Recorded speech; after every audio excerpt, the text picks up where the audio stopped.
கடத்தப்பட்ட எகிப்து விமான சேவைக்கு சொந்தமான A320 என்ற விமானத்திலிருந்து வெளிநாட்டு பிரஜைகள் மற்றும் விமான ஊழியர்கள் தவிர்த்து ஏனைய அனைவரும் விடுவிக்கப்பட்டுள்ளதாக எகிப்திய விமான சேவை அறிக்கையொன்றில் குறிப்பிடப்பட்டுள்ளது.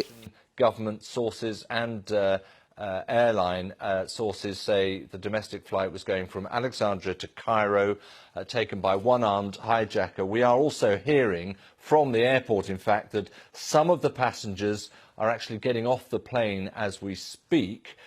They've got their personal luggage with them. எகிப்தின் அலெக்சாண்ட்ரியாவிலிருந்து 80 பயணிகளுடன் கெய்ரோவிற்கு சென்று கொண்டிருந்த போதே விமானம் கடத்தப்பட்டுள்ளதோடு பலவந்தமாக சைப்ரஸின் லர்னாகா விமான நிலையத்தில் தரையிறக்கப்பட்டுள்ளது. குறித்த விமானத்தை அதிலிருந்த பயணி ஒருவரே கடத்தியதாக விமானி தெரிவித்துள்ளதாக வெளிநாட்டு ஊடகங்கள் செய்திகளை வெளியிட்டுள்ளன. மேலும் கடத்திய பயணி தனது உடலுடன் வெடிகுண்டுகளை கட்டியிருப்பதாக மிரட்டல் விடுத்ததாகவும் விமானி தெரிவித்துள்ளார். இந்நிலையில் 27 வயது இப்ராஹிம் சமஹா என்ற நபரே விமானத்தை கடத்தியுள்ளதாக செய்திகள் வெளியாகியுள்ளன.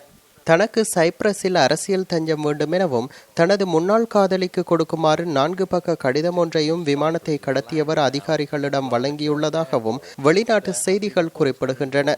இதேவேளை விமானம் கடத்தப்பட்டதால் சைப்ரஸ் நாட்டின் லார்னாகா விமான நிலையம் மறு அறிவித்தல் வரை மூடப்பட்டுள்ளமை குறிப்பிடத்தக்கது.